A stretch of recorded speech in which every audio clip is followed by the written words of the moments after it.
آ جائے۔ عقیقہ کیا جاتا ہے بچوں کا۔ عقیقہ چیز کیا ہے؟ لفظ عقیقہ ہے، حقیقہ لفظ نہیں ہے، عین سے لفظ ہے، عین عقا، عین سے لفظ ہے عقیقاتن، عقیقاتن پڑھتے ہیں اسی عقیقہ، لفظ یہ ہے۔ یہ ہوتا کیا ہے؟ تھوڑی سی توجہ فرمائیں۔ عقیقہ یہ ہے کہ بچے کی طرف سے ہم 7ویں دن ایک جانور ذبح کرتے ہیں، لڑکا تو 2 کرتے ہیں، لڑکیاں تو 1 کرتے ہیں۔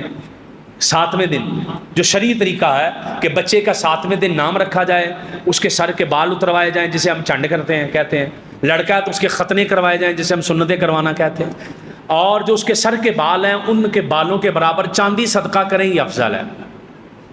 جتنے سر کے بال ہیں وہ تولہ 2 تولہ بن جائیں، جتنے بھی وہ چاندی صدقہ کرے، بہتر ہے۔ کوئی نہیں کر سکتا ماڑا بندہ تو نہ کرے، بہتر ہے اگر کوئی بندہ صاحب حیثیت ہے تو جتنے سر کے بال تھے وزن کر کے اتنی چاندی اللہ کی راہ میں صدقہ کر دے، وہ افضل ہے۔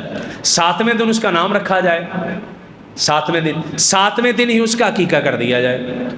لڑکے کی طرف سے 2 جانور ہوتے ہیں، لڑکی کی طرف سے 1 جانور ہوتا ہے۔ تھوڑی سی توجہ فرمائیں، کرتے کیوں ہیں؟ میرے اور آپ کے آقا صلی اللہ تعالیٰ علیہ وسلم نے فرمایا الغلام مرتہن بعقیقتہ، لڑکا بچہ اپنے عقیقے کے بدلے گروی ہے، یعنی بچہ اپنے والدین کی شفاعت تب کرے گا جب والدین اس بچے کا عقیقہ کریں گے۔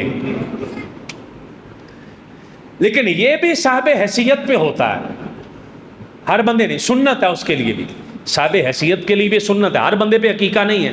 گھر کی روٹی پوری نہیں ہو رہی تو اس کو کہیں کہ تو عقیقہ کر، یہ شریعت نے نہیں کہا، یہ مسئلہ ذہن میں رکھیے گا۔ جو صاحب حیثیت بندہ جو کر سکتا ہے وہ عقیقہ کرے 7ویں دن۔ 7ویں دن نہیں کر سکا تو پھر کوشش کرے کہ جس دن وہ پیدا ہوا ہے، جیسے جمعرات کو بچہ پیدا ہوا ہے تو زندگی میں کسی بھی بدھ والے دن کر دے، گنے گا تو 7واں دن ہی آئے گا، یعنی جس دن پیدا ہوا اس کے پچھلے دن، بدھ والے دن پیدا ہوا تو منگل والے دن، منگل والے دن پیدا ہوا تو پیر والے دن، پیر والے دن پیدا ہوا تو اتوار والے دن، اتوار والے دن پیدا ہوا تو ہفتے والے، کسی میں بھی۔ لیکن کچھ دوست ایسے ہوتے ہیں وہ کہتے ہیں یار اب الگ سے عقیقہ کروں، یہ نہیں ہے لیکن میں کرنا چاہتا ہوں، میرا ذہن ہے میں اپنے بچوں کا عقیقہ کروں۔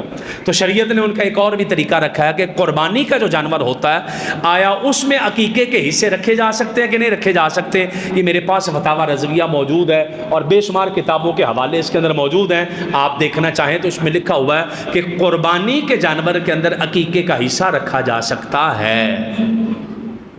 یہ مسئلہ چونکہ اہم ہے اس لیے میں حوالہ بھی ساتھ لے آیا ہوں، تو یہ میں خود سے نہیں بتا رہا، یہ کتابوں میں لکھا ہوا مسئلہ ہے کہ فتاوی رضویہ شریف ہے اور اس کی 20ویں جلد ہے جس کے اندر صفحہ نمبر اس کا 596 ہے، 595-96 کے اندر یہ مسئلہ بیان کیا گیا ہے کہ عقیقہ جو ہے اگر کوئی بندہ قربانی کے اندر اس کی نیت کرتا ہے، قربانی کا جانور لے لیا، مثال کے طور پر یوں کرنا چاہتا ہے کہ اپنی قربانی کی، اس نے اپنے بیوی کی قربانی کی، اپنے والدہ کی طرف سے کی، اپنے والد کی طرف سے کی، 4 ہو گئی قربانیاں، 3 حصے بچ گئے، 1 بیٹا 1 بیٹی ہے تو یوں کر سکتا ہے کہ 2 حصے بیٹے کے رکھ دے بیچ میں اور 1 حصہ بیٹی کا رکھ کے عقیقے بھی ہو گئے، قربانیاں بھی ہو گئے،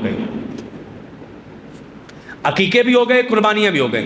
اسی طریقے سے اگر زیادہ بچے ہیں تو وہ زیادہ کا حصہ رکھ سکتا ہے، جیسے مثال کے طور پر اس کے 2 بچے ہیں تو 2 حصے لڑکے کی طرف سے رکھے، 3 لڑکیاں ہیں 1 حصہ لڑکی کا رکھ لے، باقی قربانیاں کر لے، اس کی قربانیاں بھی ہو جائیں گی، اس کے عقیقے بھی ساتھ ہی ہو جائیں گے۔